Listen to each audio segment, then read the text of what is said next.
We're going to look at implicit differentiation now.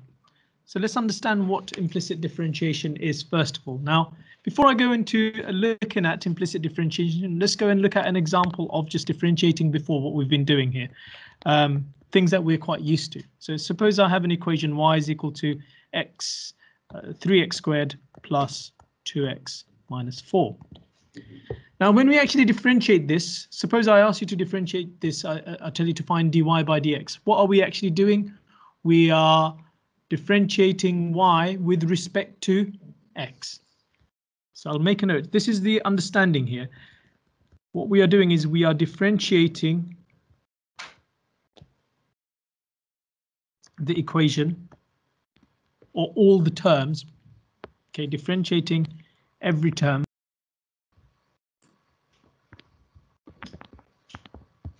with respect to x. So before you just went on and on the left hand side you just wrote dy by dx, right? Without much thought, because on that side it's y and it's y equals something. And we were able to differentiate up until now when our equation is in what kind of form? Y equals something, right? We can differentiate something which is y equals something. And we also looked at cases where it was x equals something, in which case we differentiated with respect to y instead. So what was so special about these types of questions? Because they were all written as y equals something. So let's go and actually understand what we actually did though. We are actually differentiating every term with respect to x. So what happens when we differentiate y with respect to x? Actually, respect to x, differentiate with respect to x. How we can write it is we are actually doing d by dx of y. So we're differentiating that with respect to x. So this is what we're actually technically writing. We're differentiating y with respect to x. We're doing d by dx of 3x squared. I haven't differentiated yet. All I'm doing is I'm writing in a different way. I'm writing that I'm differentiating each term with respect to x. We didn't go into that much detail before. We just went and wrote down by dx. But we need to understand what we were actually doing was we were differentiating each term with respect to x. Plus, we differentiated, we did d by dx. That's essentially saying we're differentiating with respect to x. What? 2x. And we were differentiating with respect to x. Oh, I wrote down plus there, didn't I? I should write down plus there. We're differentiating with respect to x minus 4. So what happens when we differentiate it on the left hand side, the y with respect to x? Well, there is no x in there, is there? So when you differentiate y with respect to x, we just write it as y by dx, because there's nothing there, right? The y doesn't have any x's in it, so we just leave it as it is. We say that actually y differentiated with respect to x is dy by dx. What about this term here? So I've looked at this term. Brilliant. Let's look at the next term, this one. What happens when I differentiate that with respect to x? Well, we know what 3x squared is when it's differentiated with respect to x. It becomes 6x. So we were able to write that. Why couldn't we do the same on the left hand side with the y? Because y doesn't have any x's, so we leave it as it is. What about the next term? Can we differentiate this with respect to x? We can, because it's got x's in it. What does it become? 2. What about the number term? We know that when we differentiate that with respect to x, it becomes nothing. We leave that blank. So this is what we actually get to, don't we? But a lot more thought has gone on to this, rather than just saying, okay, it becomes dy by dx is equal to 6x plus 2. It becomes that, but now we're understanding actually when we differentiate y, which we do, it becomes dy by dx. So that makes things a lot more interesting now, because when we're doing implicit differentiation, we can tackle a lot more equations without having to do something in particular. What was necessary before this understanding was we needed to make y the subject. But suppose we got an equation which looks like this, and it's asking us to find dy by dx. What do we notice about this? Is it easy to make y the subject here? You got y cubed and 3y. It's quite difficult. If you try and make y the subject there, it will be Maybe impossible. It will be quite difficult. It will be quite challenging. Same with x. If we try to make x the subject, it will be difficult. You'll struggle. Might be impossible. So surely we can still differentiate it. We can, and this is called implicit differentiation. In fact, what you were doing previously was implicit differentiation without you realizing. We just wrote down y as dy by dx. So now we're going to think about what differentiation actually is. It is differentiating each term with respect to the thing that we are going to differentiate with respect to. So here we want to differentiate with respect to everything with respect to x. So let's go and rewrite all of it first. I'm going to rewrite that I'm going to differentiate d by dx. I'm going to differentiate with respect to x. That's how you realize what you're differentiating with respect to, by looking at what it's got on the denominator. So d by dx of, what's my first term? X cubed. Plus d by dx of, what's my second term? X. Plus d by dx of this term here, which is y cubed, plus d by dx of this term, which is 3y, equals d by dx of 6. So all I've written is that same equation, but I'm differentiating each term with respect to x. Now I'll go and focus on each term individually and differentiate them with respect to x. So first of all, here, this term becomes, we can differentiate that because it's got x cubed in it, becomes 3x squared. Plus, differentiate this with respect to x gets us 1. Plus, now this one's interesting here.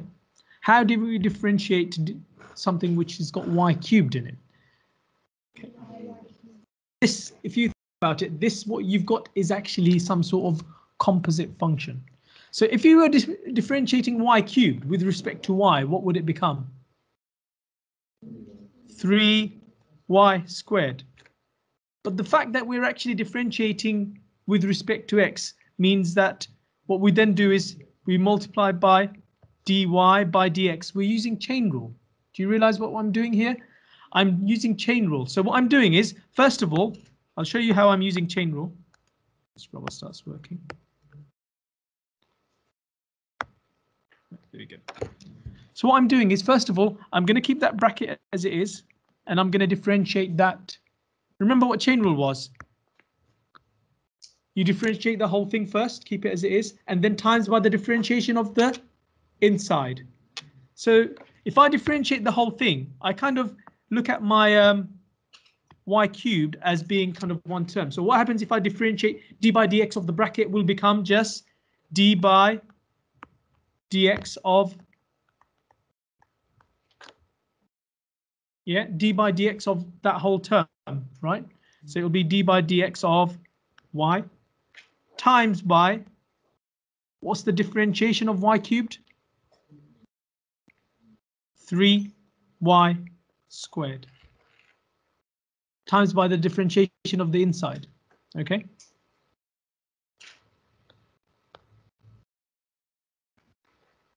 So what we've done is we've looked at this bracket here. We differentiated that. What does that get you?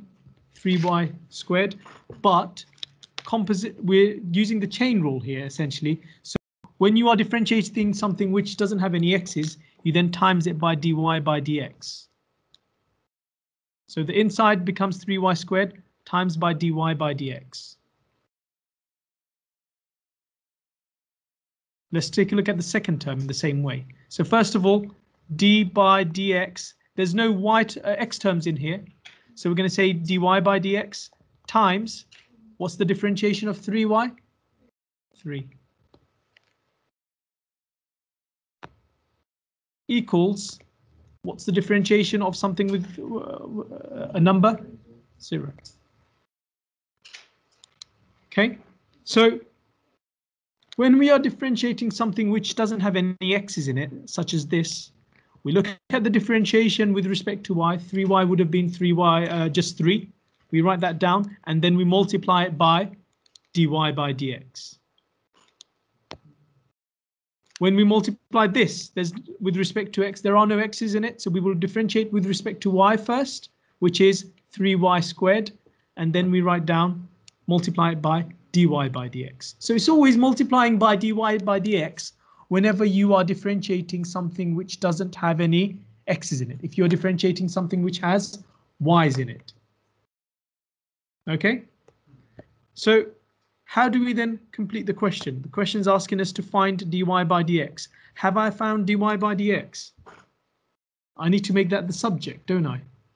So what can I do here? Can I tidy this up a bit? Can you see I've got dy by dx present in these two terms? I can factor dy by dx out. So I'll get dy by dx bracket 3y squared plus 3. What did I have before it? I had 3x squared plus 1 plus equals to 0. That's what I had there. Let me move that next question down a bit.